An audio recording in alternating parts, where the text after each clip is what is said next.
Husk altid, at jeres fucking batteri skal stå sikkert, ikke? Selv det er en kæmpe fucking bunke sand midt ud i ingenting. Det her, det er et Grand Cru Tormenta batteri, og højde mellem 14 og sådan noget, det glemte jeg at sige. Lad os fyre det af.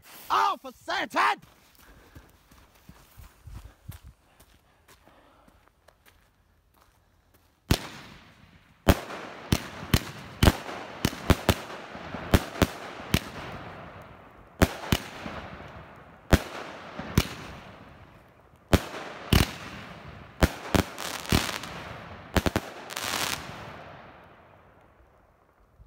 Yes, og fedt det ikke sprang på jorden, selvom det var Harald Nyborg.